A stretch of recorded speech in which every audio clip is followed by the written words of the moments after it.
Muy buenas tardes, bienvenidos a esta 10ª y última conferencia, El deporte en el arte del deporte, dentro del marco del ciclo de conferencias Justa Deportiva, Historia y Cultura. El día de hoy nos acompaña la doctora Dafne Cruz Porcini. Ella es doctora en Historia del Arte por la Universidad Nacional Autónoma de México y también tiene una maestría en Historia del Arte por la misma universidad. Es especialista en el estudio del arte moderno mexicano y tiene varias publicaciones al respecto en medios especializados y de difusión. Fue subdirectora de curaduría del Museo Nacional de Arte de México, donde organizó exposiciones nacionales e internacionales, donde destaca Imágenes del Año Mexicano 2010, celebrada en Bruselas. En el año 2014 ganó la beca Terra Foundation for American Art para realizar estancias de investigación en Estados Unidos. También ha sido beneficiaria de la beca Getty International Grant y del programa de estancias cortas de investigación en la colección latinoamericana Nitti Lee Benson. En 2014 ganó el premio Genaro Estrada, otorgado por la Secretaría de Relaciones Exteriores de México en la categoría de Mejor Tesis de Doctorado sobre el estudio de las relaciones internacionales de México. Es co-curadora de la exposición Pinta la Revolución, Arte Moderno Mexicano 1910-1950, proyecto de colaboración entre el Museo del Palacio de Bellas Artes y el Museo de Arte de Filadelfia. Actualmente realiza una estancia postdoctoral en el Colegio de México. Los dejo con la doctora. Gracias, ¿sí me escuchan bien? Perfecto. Bueno, gracias por estar aquí, buenas tardes. Agradezco la amable invitación del doctor Mario Humberto Ruz, director del Instituto de Investigaciones Filológicas, y felicito de la iniciativa conjunta con la Dirección General de Atención a la Salud por este ciclo de conferencias de un tema tan enriquecedor e inagotable como lo es el deporte, que también puede arrojar como muchísimas líneas de investigación en todos sus rubros. Bueno, yo les voy a hablar del deporte, cómo se ha visto el deporte en México de 1910, vamos a remitirnos a algunos antecedentes, hasta 1950. A la mitad de mi participación les pasaré un pequeño clip de un desfile deportivo de los años 30, que es prácticamente inédito, entonces espero que les guste.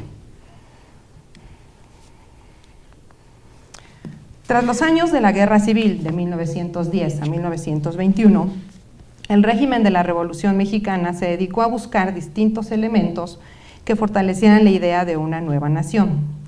Gracias a los modelos europeos, especialmente provenientes de Alemania, Italia y la Unión Soviética, el deporte en México fue concebido como una forma de impulsar la colectividad y el deber cívico. Como práctica social y moderna, el imaginario artístico del deporte tuvo un uso ideológico y político provocado por el advenimiento de una nueva cultura física que empezó a ocupar la atención y popularidad de distintos medios y estrategias de comunicación visual de la época, tales como las publicaciones periódicas, los carteles, el cine de propaganda, la radio y los espectáculos masivos. La frase mens sana, in corpore sano, perdón, me voy a regresar a la otra, aludía al hombre nuevo y vigoroso encargado de conducir a la sociedad hacia un futuro ideal.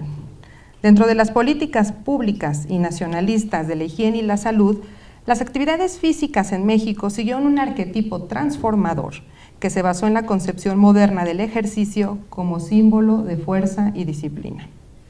Si el nuevo hombre, como el que vemos aquí, tenía un buen desempeño físico, su potencial laboral productivo aumentaría en forma notable, fuera en un contexto urbano o rural. En esta plática haremos un recorrido artístico y visual por el deporte en México durante el periodo de reconstrucción postrevolucionaria de 1910 a 1940 o 50 y veremos la manera en que dichas representaciones circularon y se proyectaron en la mentalidad de una sociedad cambiante. Hablaré sobre las diversas imágenes del deporte que no únicamente se relacionaron con la difusión de principios políticos, educativos y pedagógicos manejados desde el Estado, sino que también se vincularon con una complejidad social, además de ver cómo se configuró este imaginario artístico del deporte en México. El deporte y la élite. Durante el gobierno de Porfirio Díaz se empezó a implementar el deporte, influido sobre todo por la presencia de las colonias extranjeras en México, mismas que introdujeron las prácticas deportivas como la gimnasia sueca, el esgrima, el alpinismo y la equitación. El deporte fue empleado para afirmar la identidad de un grupo social encumbrado que lo vio como una medida moderna de saneamiento y que también se vinculaba estrechamente con los eventos sociales. De esta manera, las actividades deportivas fueron consideradas exclusivas para un grupo social encumbrado, tales como fueron los casos del tenis, el polo, el esgrima y la equitación. Al mismo tiempo, la prensa ilustrada de finales del siglo XIX y de las primeras décadas del siglo XX comenzó a exaltar el cuidado corporal y promover la imagen de un organismo sano, fuerte y educado. Por ello, las imágenes más comunes fueron las de los practicantes de esgrima, como ya lo vimos, y no obstante, en otras fotografías veremos una clara emulación del físico y del ideal masculino de la musculatura grecorromana, mientras que las damas, sin perder el sentido de la moralidad, ya lo vimos también con la imagen de Cabral, y también debemos añadir la existencia de grupos de clubes exclusivos como el YMCA y el interés primario de las dependencias gubernamentales para fomentar y difundir el deporte. A medida que transcurrían las primeras décadas del siglo XX, se fueron estableciendo ciertos modelos en cuanto al cuerpo humano con diversos atributos.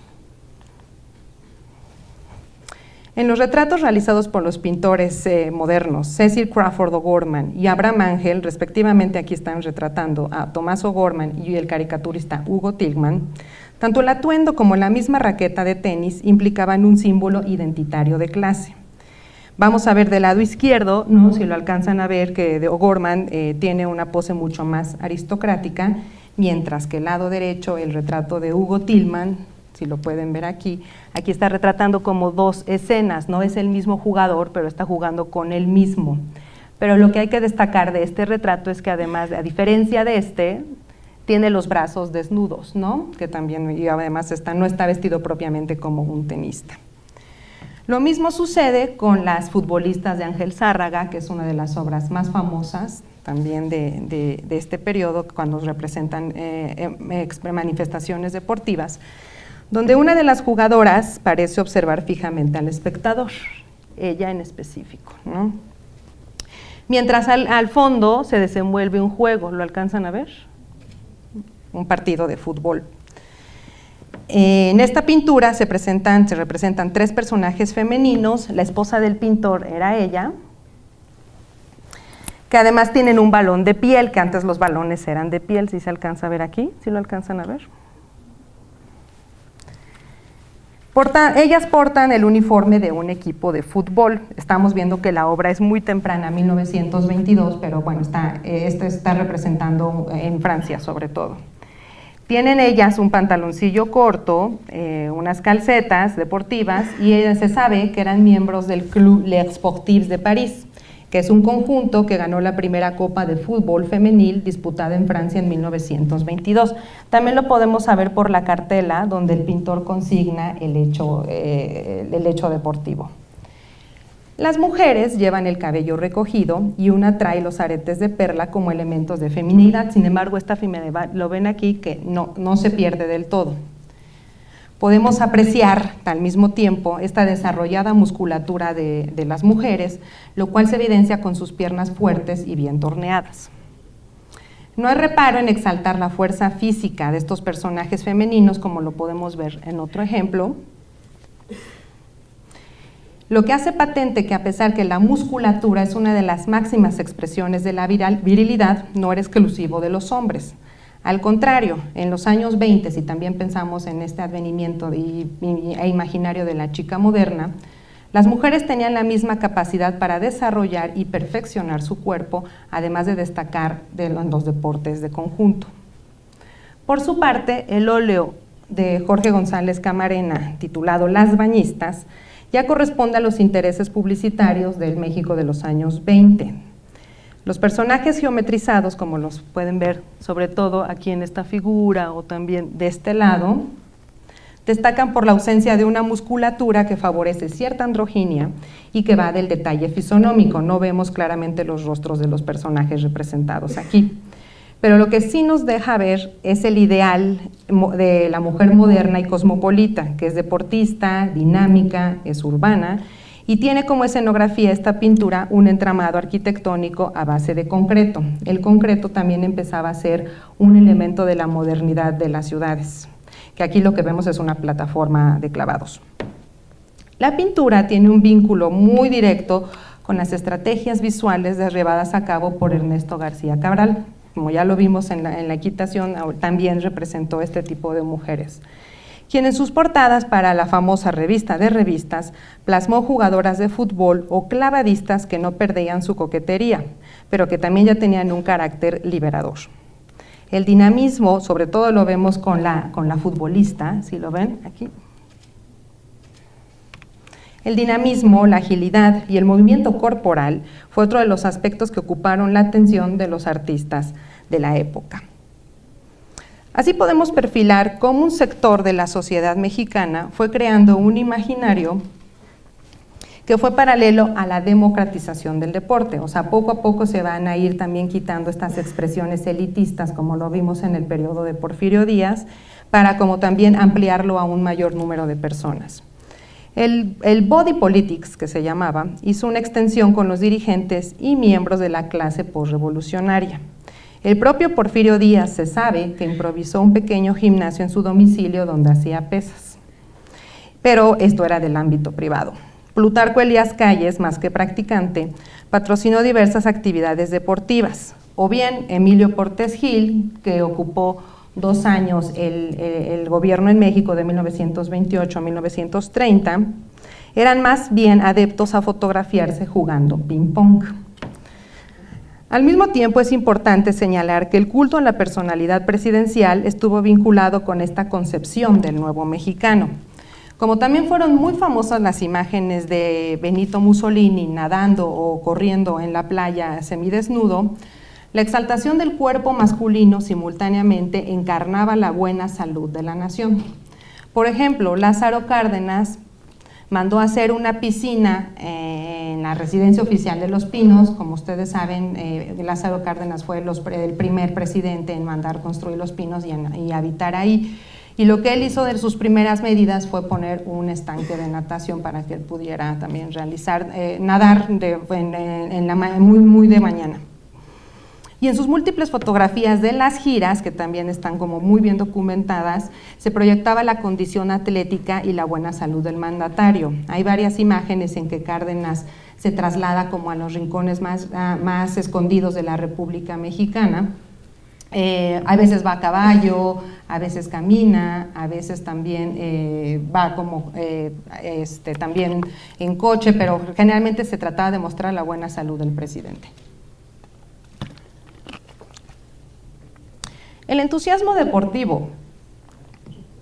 Bueno, en esta imagen también es como muy claro. Esto lo encontré en el archivo de Cárdenas en Jiquilpan. Esa es una imagen de 1940. Bueno, se está dando la sucesión presidencial. También lo que sucede a Cárdenas Manuel Ávila Camacho, bueno, que era como su candidato. Pero ¿qué estamos viendo aquí? Que es una imagen bastante inusual para la época.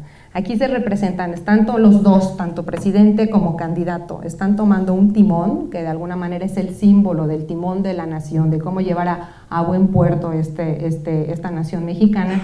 Pero ¿qué es lo que destaca de la imagen? No nada más la leyenda que dice aquí, las fuerzas vivas del país la constituyen instituciones organizadas que forman la pirámide documental que llevará el triunfo al general Ávila Camacho. Bueno, habla de pirámide monumental porque también en la época, como lo veremos más adelante, eran muy famosas las tablas gimnásticas. Entonces, pero lo que destaca sobre todo de esta imagen, además de tomar el timón, es que los dos están como desnudos del pecho, ¿no? Que es lo que les decía hace unos momentos. Implementación de la musculatura y del desarrollo de la musculatura era como muy importante que también se visualizara a este hombre encarnado, en este caso, en el candidato y en su presidente, ¿no? Es una imagen bastante inusual porque generalmente no se representa al presidente ni a su candidato de medio desnudo. El entusiasmo deportivo de los regímenes posrevolucionarios tuvo un espíritu de regeneración ya indicado por el Partido Nacional Revolucionario, lo que después se convirtió en el PRI. De acuerdo con Cárdenas, que entonces era el secretario del Comité Deportivo del PNR, que además él estaba mucho más interesado en implementar el deporte o desarrollar la práctica deportiva, decía, y voy a citar, el deporte es un elemento primordial para formar una patria integrada por hombres sanos, viriles y entusiastas. Se alcanzará sin duda alguna encarnar el arquetipo del hombre del porvenir, fuerte de músculos y sano de espíritu.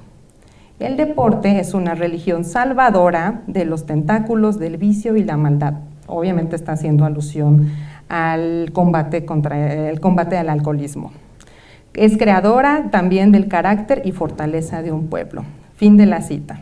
Y de hecho, como hace rato lo vimos en las imágenes de Eppens, se ponían atrás de los dibujos, de las estampillas fiscales, algunos fragmentos de los discursos políticos, en este caso de Cárdenas, de cómo se quería llevar a cabo, cómo el artista, en este caso el ilustrador, debía de llevar a cabo su obra de acuerdo como al fragmento del discurso político, que aquí sí lo alcanzan a leer,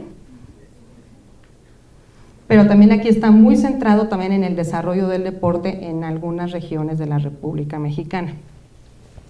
De acuerdo con la afirmación que les acabo de leer, se trataba de regular y controlar las acciones deportivas, pero ¿por parte de quién? Por parte del Estado. En otro momento, la cúpula partidista declaró al periódico El Nacional, que era el principal vocero del régimen, cito, por este medio, todos los niños y los jóvenes lograrán un buen desarrollo físico y recibirán todos los beneficios inherentes a esta clase de actividades, mejorando en los tres órdenes, y esto es muy interesante y quiero que lo retengan, del triángulo de la mejoría racial que se busca, es decir, en el intelectual, en el moral y en el físico. Para lograr la difusión del deporte es necesario crear un cuerpo, está hablando aquí del cuerpo político, que se encargue de esta labor y que controle todas las actividades deportivas. Fin de la cita. Ya una década anterior, el artista y promotor cultural Gabriel Fernández Ledesma había visualizado el orden estético del deporte en un artículo escrito para la revista Forma de la SEP en 1927, y cito, mientras más se supera el atleta, la función de su ejercicio atrae al espectador con el vivo interés del movimiento que se manifiesta en una vida superior. Entonces aquí lo que nuevo tenemos es la aparición de este nuevo hombre, ¿no? El deporte y los espacios. José Vasconcelos, como secretario de la Secretaría de Educación Pública en los años 20, en su cruzada a favor de una nueva raza durante la administración de Álvaro Obregón, auspició particularmente la gimnasia y la natación, puesto que los consideraba deportes creativos del cuerpo humano. Esta misma estrategia de democratización del deporte tuvo otras implicaciones de orden político simbólico.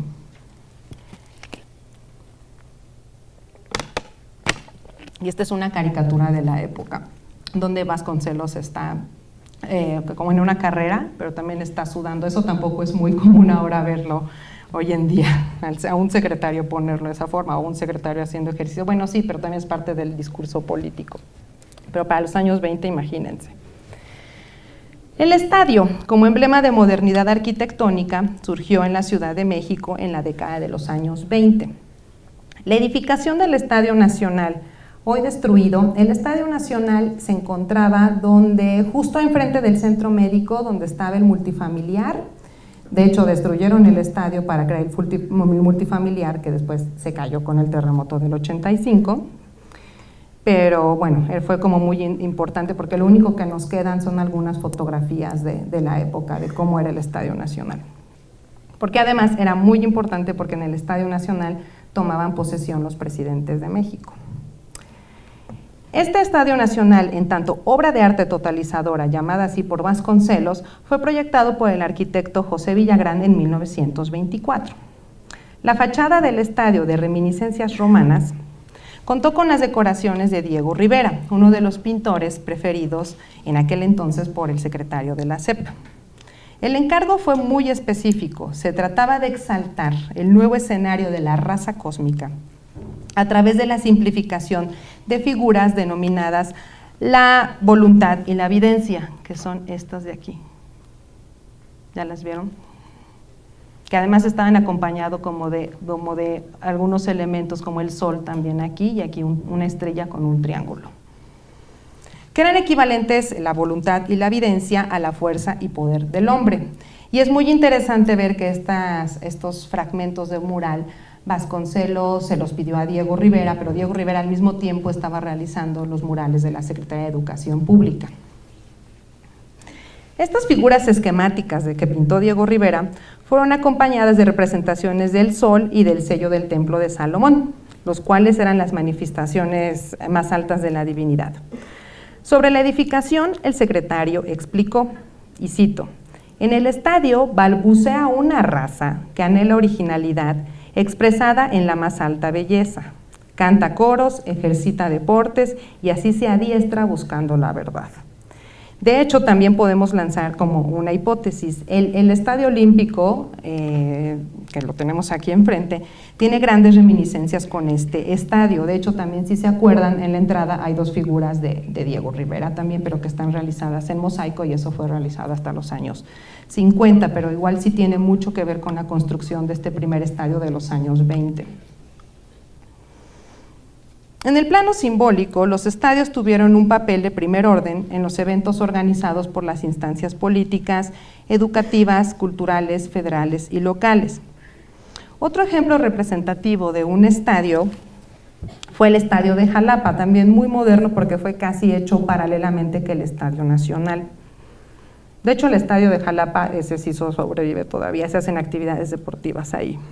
Mismo que se distinguió por el empleo vanguardista del concreto en su cubierta en forma de hongo. Lo pueden ver más de este lado.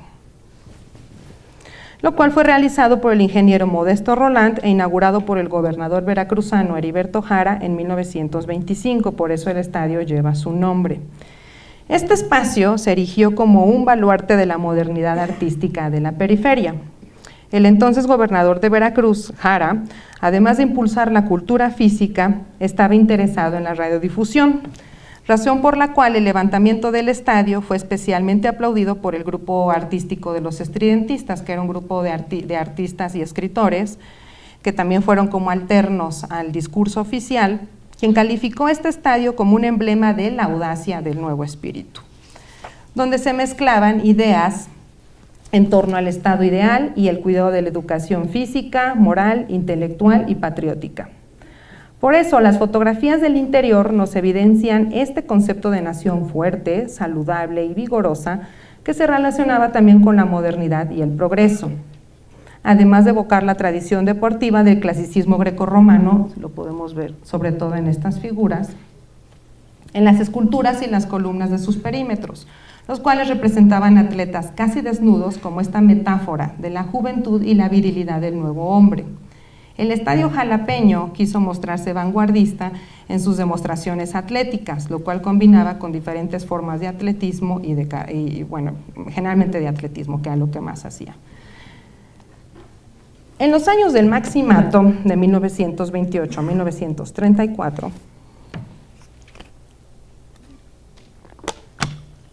se mantuvo el apoyo al deporte en nombre de la colectividad. Los esfuerzos de los gobiernos de Emilio Portes Gil, el que jugaba ping-pong, Pascual Ortiz Rubio y Abelardo Rodríguez, se encaminaron hacia el levantamiento de espacios sociales y deportivos en zonas periféricas de la ciudad, sobre todo donde había fábricas. Solo mencionaré por su importancia el Centro Venustiano Carranza en la colonia Balbuena, considerado un área industrial por antonomasia. En estos campos se añadía el deportivo Plan Sexenal, lugar donde se practicaba fútbol y béisbol. Los inmuebles arquitectónicos funcionalistas, como el que estamos viendo en la imagen, relacionados con el deporte, sirvieron para hacer mucho más visible la tendencia estatal por divulgar el adiestramiento físico a nivel nacional. En los planos, adecuaciones y proyectos, como el que vemos aquí, tanto de escuelas como de fábricas, se observa claramente la infraestructura pensada para los tanques de natación, que antes de decirles albercas le decían tanques. Las pistas de atletismo, las canchas de básquetbol y sobre todo las regaderas. En estas construcciones, el ejercicio físico al aire libre y especialmente el hecho de recibir luz solar traía consigo un sentido regenerador que implicaba la salud mental, moral y física de los estudiantes. Todo esto fue pensado para las escuelas y así se implementó por algunos años. Después se quitó. Así, el discurso de modernización del régimen posrevolucionario contuvo un discurso de la eugenesia, del cual el perfeccionamiento de la raza, pero a través de la salud y la higiene corporal realizada con la práctica deportiva. El deporte ciertamente se había democratizado y se estaba dirigiendo a otras clases sociales. La figura del deportista se convertía en un modelo a seguir y con su sola presencia se aseguraba un particular empuje a la práctica deportiva y la obligación cívica. Un ejemplo significativo es esta obra Atleta de 1930 de Rufino Tamayo. Vamos a ver aquí una figura de tez morena que destaca por una actitud gallarda y altiva. El hecho que esté como sus manos en la cadera, eso es lo que también quiere decir. Sobresalen sus brazos desnudos, nada más tiene una camiseta, participó en una carrera, sus manos y el balón a un lado. ¿Lo alcanzan a ver? Pero también lo interesante de esta pintura es el cableado eléctrico que vemos atrás, que eso denotaba siempre un discurso de modernidad. El deporte y la propaganda. La élite posrevolucionaria pensaba que el clero había monopolizado las conciencias y la recreación popular, y que por ello era importante estimular el deporte, puesto que ofrecía una manera de contrarrestar la influencia clerical.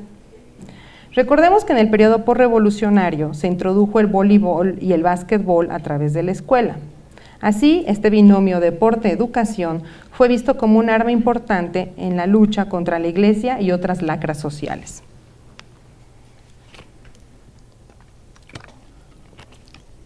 Esto incidió en la creación del Departamento Autónomo de Prensa y Propaganda, también conocido de publicidad. Ellas tienen las siglas de este departamento DAP en la solapa de su camiseta. Creado en 1937 por decreto presidencial y desaparecido en 1940. El DAP tuvo como objetivo primordial agrupar en un solo organismo las labores de propaganda, difusión y eventos del régimen. En pocos años, el DAP dirigió la totalidad de publicaciones, obras gráficas, producciones cinematográficas y eventos públicos del Estado transmitidos por radio. No obstante, su autonomía, al ser autónoma, más bien no estaba clara del todo, si bien era una instancia directa del primer magistrado, en este caso Lázaro Cárdenas. El régimen posrevolucionario consideró imperante reglamentar todos los medios de comunicación para dar a conocer sus reformas políticas, sociales y educativas, donde también llevó a cabo una propaganda visual realizada por artistas al servicio del Estado.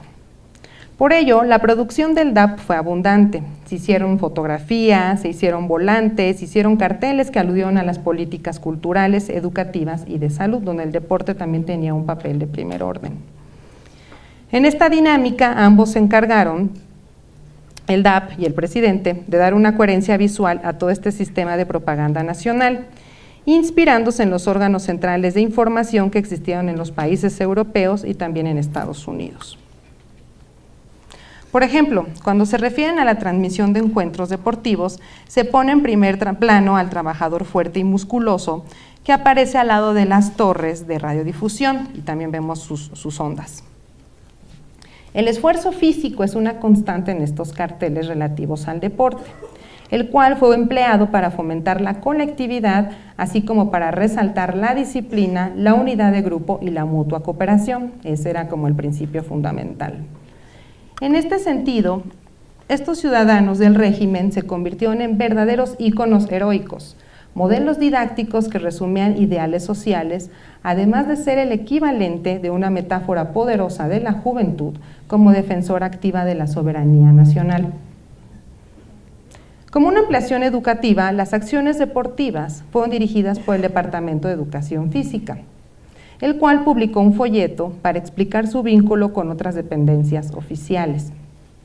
Hablando en nombre del plan sexenal, que es un plan político que todos los presidentes de la posrevolución querían implementar, el deporte fue utilizado sobre todo para disciplinar y fomentar la colectividad. Otras funciones serían resaltar la disciplina colectiva, la unidad de grupo y la mutua cooperación.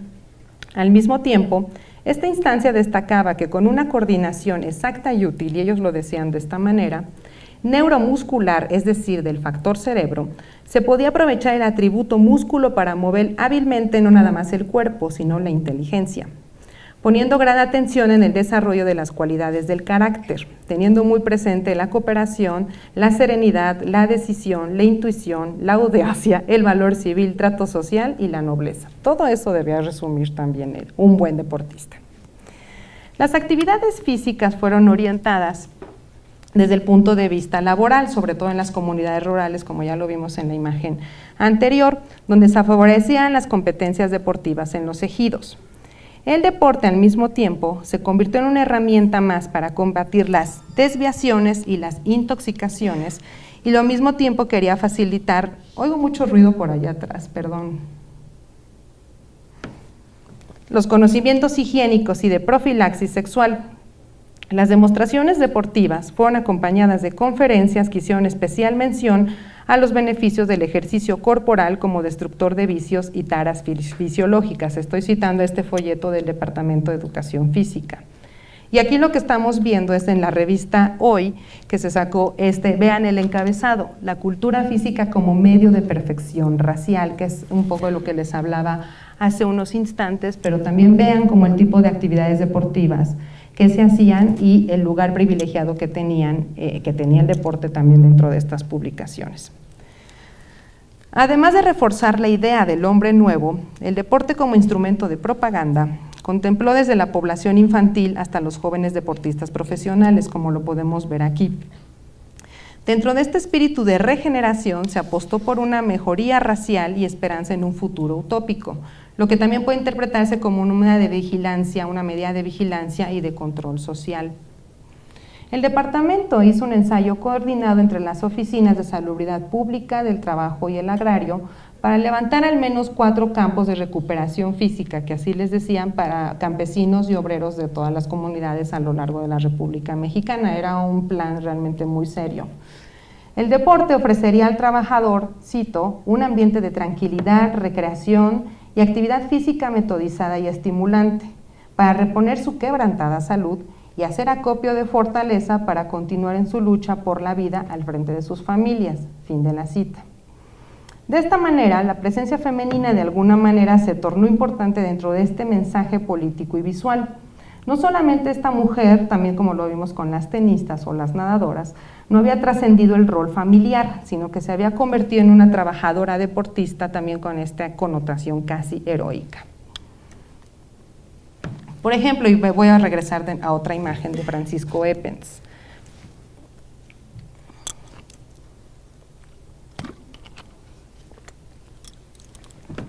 Eppens fue uno de los ilustradores al servicio del Estado y creador del escudo nacional, por si no lo sabían.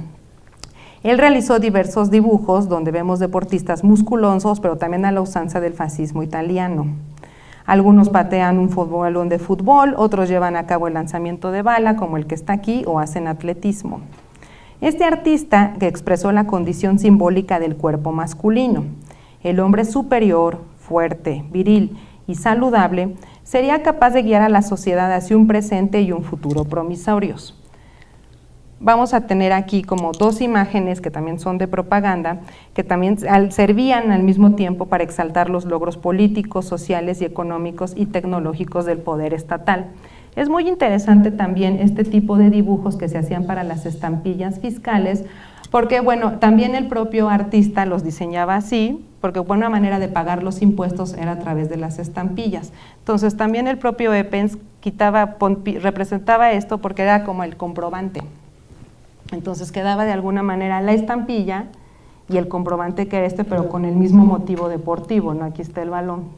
Y si se fijan también aquí también está haciendo alusión a diferentes estados de la República Mexicana. Aquí con el básquetbol y también como por acá con el futbolista.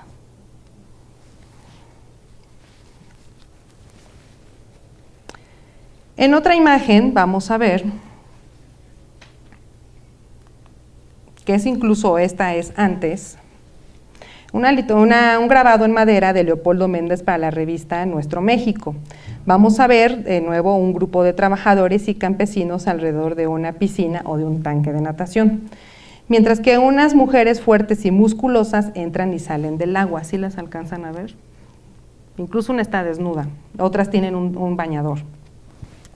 En esta imagen se vislumbra el tránsito moderno también de esta imagen de la mujer moderna. Las bañistas, esta mujer que trasciende su esfera doméstica para cambiar entre los usos y costumbres de la higiene corporal, la manera de mostrar el cuerpo y poner especial cuidado en el funcionamiento del organismo. En esta obra los elementos masculinos, los hombres no están nadando, sino que simplemente están como en una especie de estrado viendo. Aquí son los trabajadores, operan únicamente como voyeurs.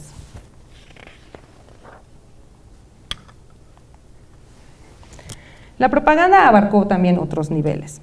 En varias imágenes de las correccionales y reformatorios de la época podemos apreciar el orden prevaleciente en las organizaciones grupales, la pulcritud de los uniformes portados, la búsqueda de la simetría de las tablas gimnásticas, las cabezas rapadas como símbolo de saneamiento y de higiene finalmente.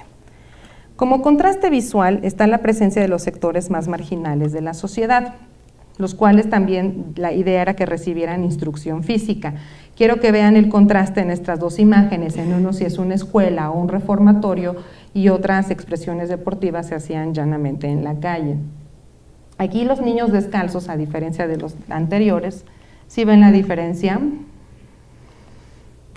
Hacen gimnasia y calistenia con palos en plena vía pública.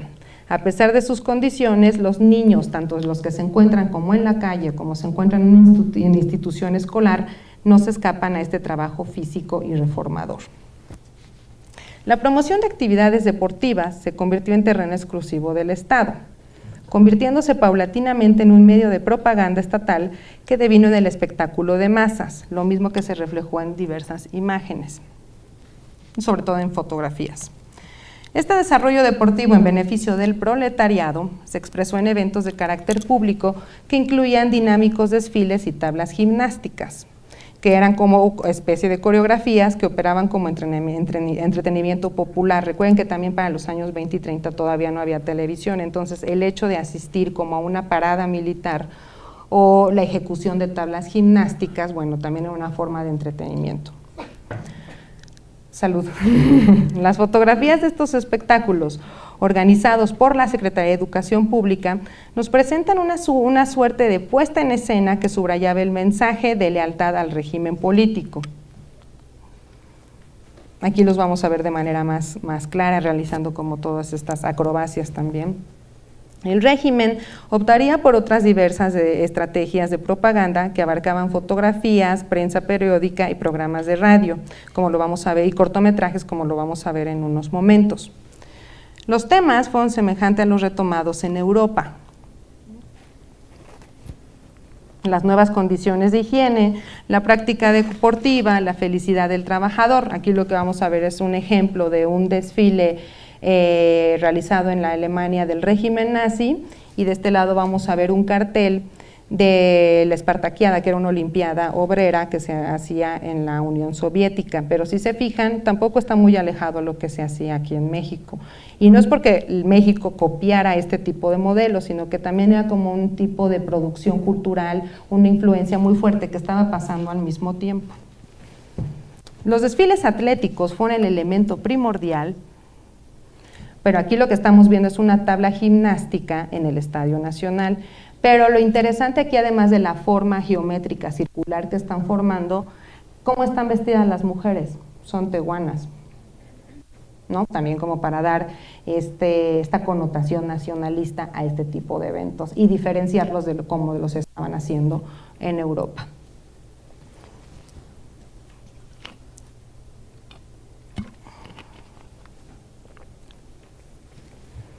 No fue gratuito que dependencias oficiales como la SEP o la propia DAP patrocinaran la realización de algunos cortometrajes que registraban el culto deportivo en movimiento. El quehacer cultural y monopolizador de estas instituciones puso especial atención en otras formas de llevar el mensaje político y así se materializó el potencial de estos dispositivos de comunicación y propaganda. La estimulación de la actividad cinematográfica deportiva tuvo fines específicos, y ahorita lo vamos a ver. Supervisar la esfera del deporte y sus agentes, así como transformar este entretenimiento popular. Cabe mencionar que el cardenismo se consideró fundamental en el cardenismo el impulso estatal a la industria cinematográfica e intentó regular un marco institucional para la realización de propaganda fílmica de tipo educativo y documental, porque además la idea era que estos cortometrajes también fueran transmitidos en el extranjero para quitar una mala imagen de México, que bueno, que sigue siendo una constante. De acuerdo con los reportes, los espacios donde pasaban dichos filmes eran diversos: la universidad, el Palacio de Bellas Artes, centros culturales y deportivos, las salas de cine del circuito comercial antes de la película y bueno, también además de enviárselos a los consulados. Vamos a ver el cachito del cortometraje. No tenemos que ver todo, dura 10 minutos, pero podemos ver unos 5 minutos.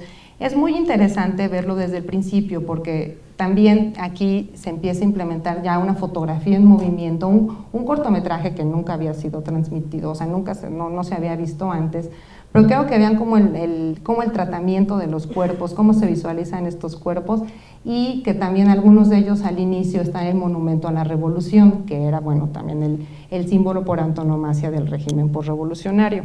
Entonces, lo vamos a ver. Ahora sí, Jackie, por favor, muchas gracias.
Era de otra manera el desfile, ya no es así.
todo conmemorando el aniversario de la Revolución y que ahora, bueno, también eso se ha ido desbalagando y perdiendo como a lo largo del tiempo, ¿no? Ahorita voy a hablar un poco más también, no para la misma época, no todos estaban entusiasmados con los desfiles deportivos y ahorita eso es como un poco con lo que voy a terminar. Después de ver toda esta propaganda de corte político y deportivo oficial, a ver, ya le cambio por aquí, a ver.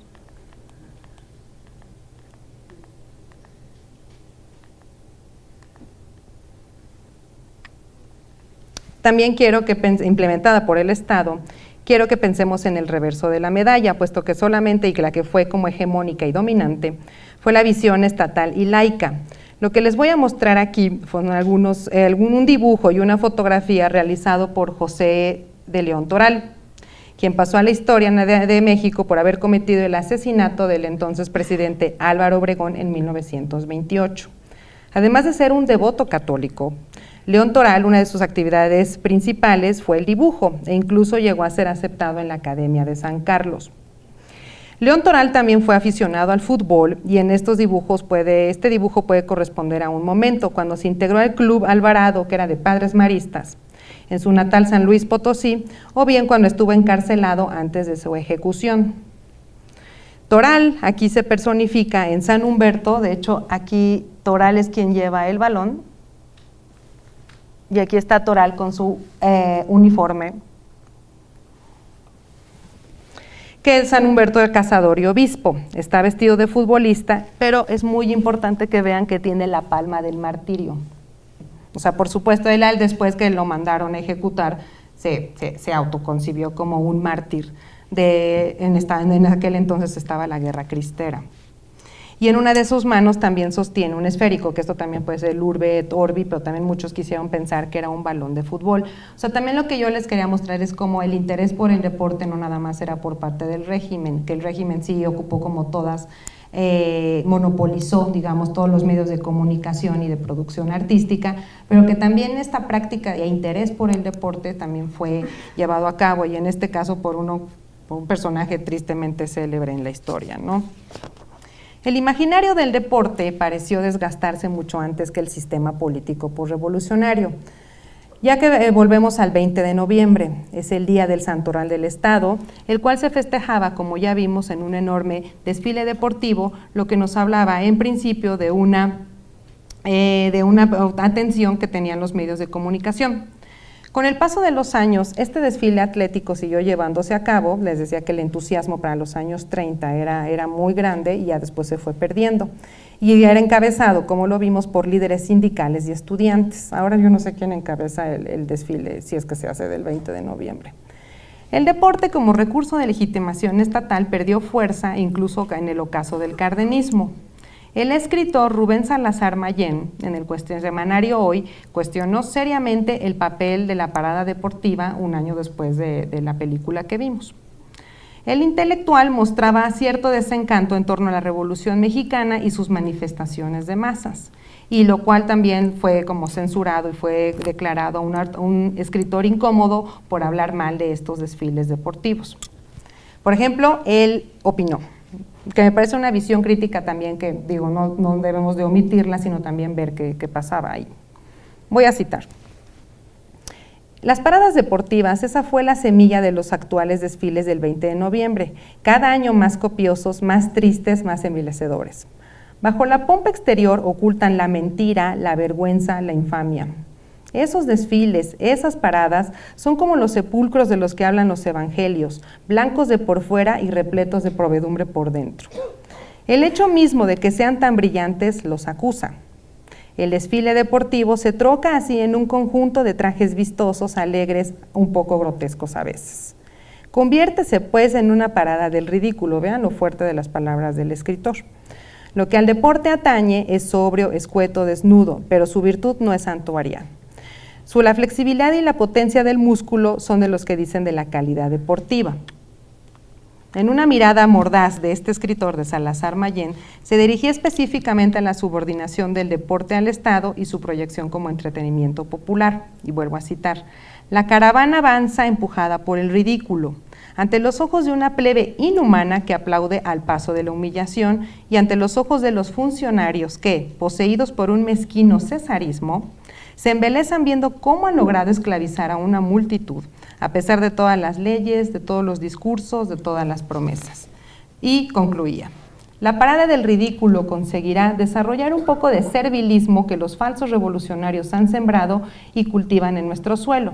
Pero el engaño no perdurará porque no tiene valor de perenidad. Para esto 1938, y creo que varias décadas después, creo que tiene la razón. Con esto concluyo.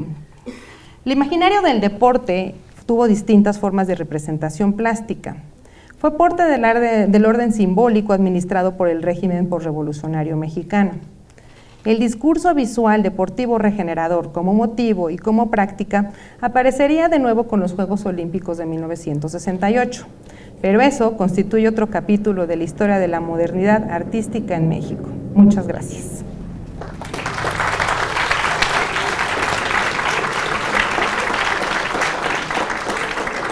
Bueno, sobre todo quiero que dialoguemos y que me den su opinión del material que vimos hace unos momentos, de todo lo que vieron en esta participación.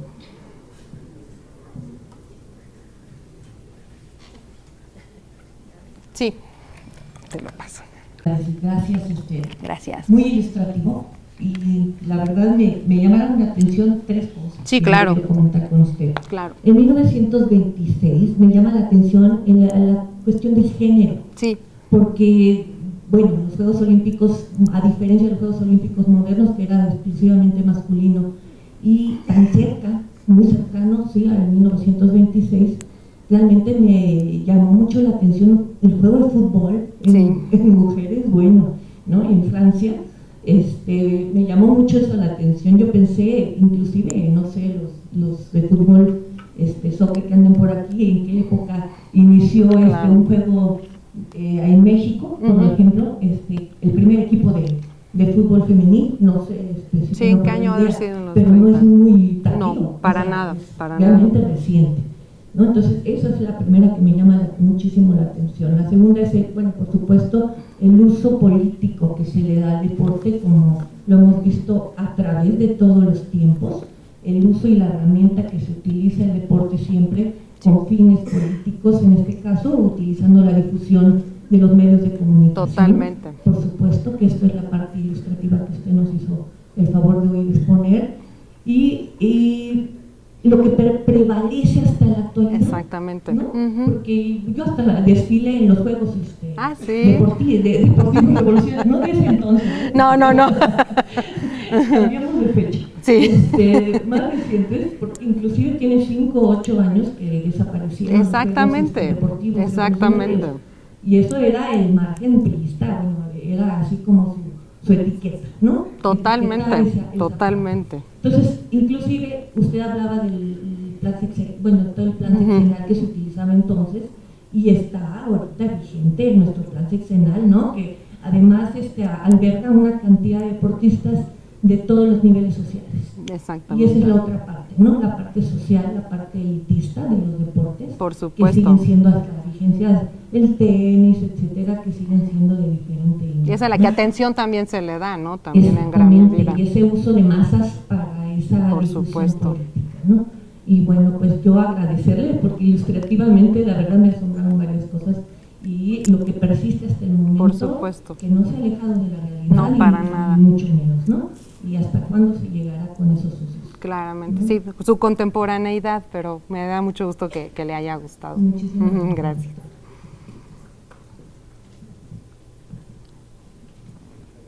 Allá, bueno, aquí y luego allá también él.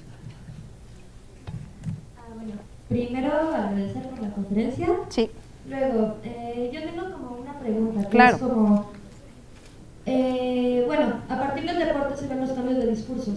Entonces mi pregunta es, ¿qué se quiere construir ahora? Porque ya no se quieren construir estas macropolíticas, o sea, ya no se quiere construir esta macrohistoria como se le hacía con la URSS o se hizo en algún momento con el capitalismo, ¿no? Y que el deportista sea la mayor representación de la fuerza, ¿no? Y hacer de la mujer esta proletaria fuerte, capaz, etcétera, etcétera, etcétera. Ya no se quiere construir eso, o sea, ves el arte actual y no se ve o sea, cómo se representa el deporte no es a partir de estas macrohistorias de somos una comunidad socialista o somos una comunidad capitalista, fuerte, proletaria y unida. O sea, y también sería interesante pensar cómo se viven ahora los deportes en equipo, porque no creo que se vivan de la misma manera en la que se vivían con los discursos como súper nacionalistas o súper como ubicados al proletariado.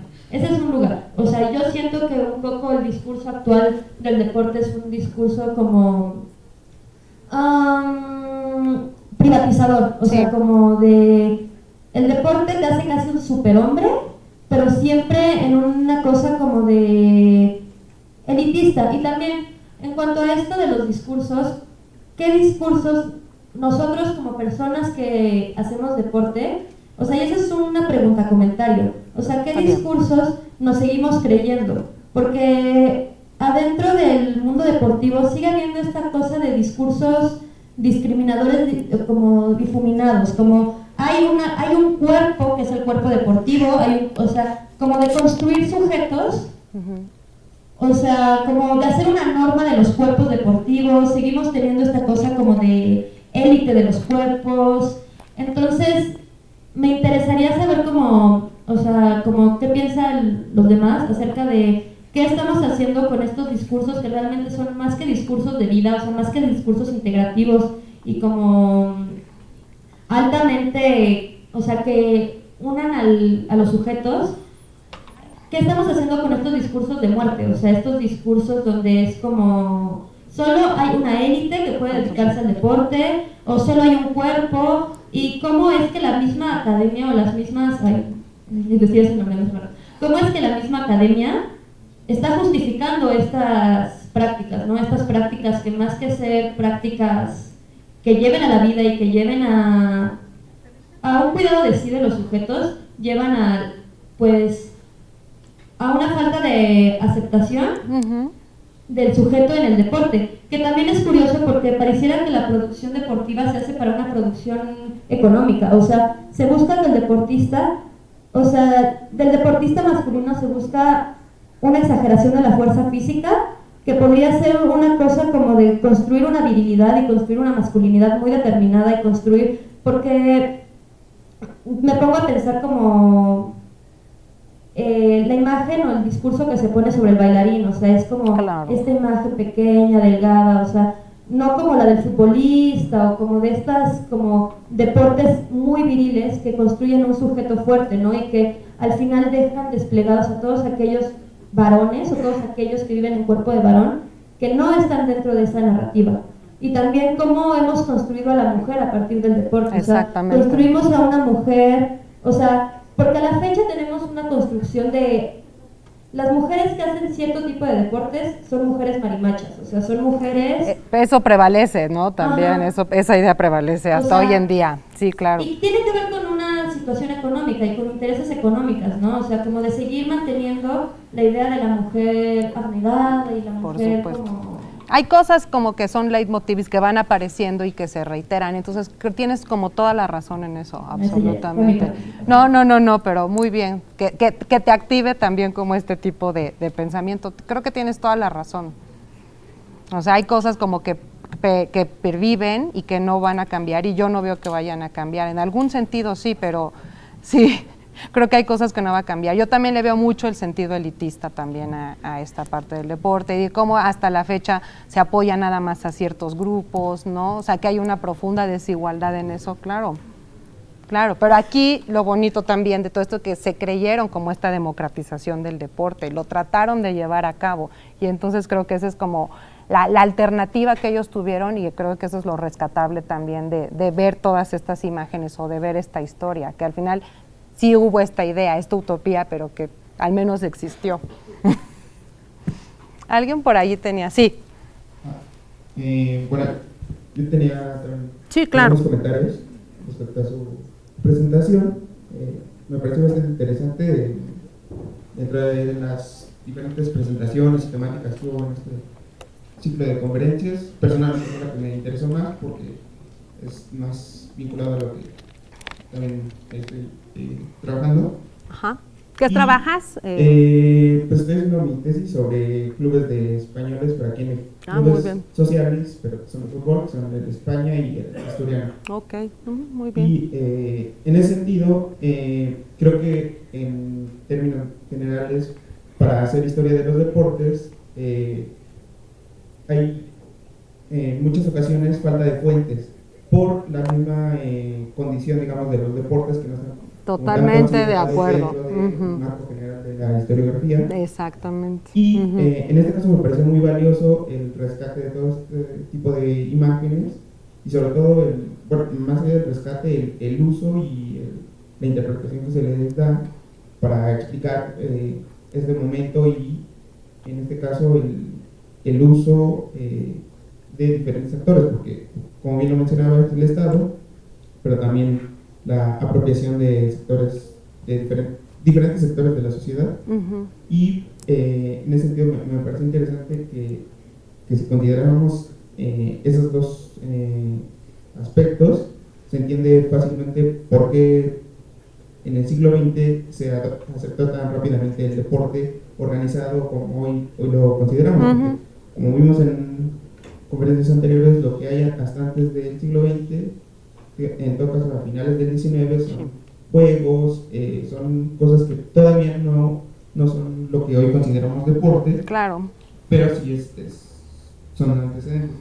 Y también en ese sentido, algo que quizás queda como muy obviado y que me parece importante que se rescató en esta conferencia, fue la vinculación que se hace del deporte con la educación, en un sentido pedagógico.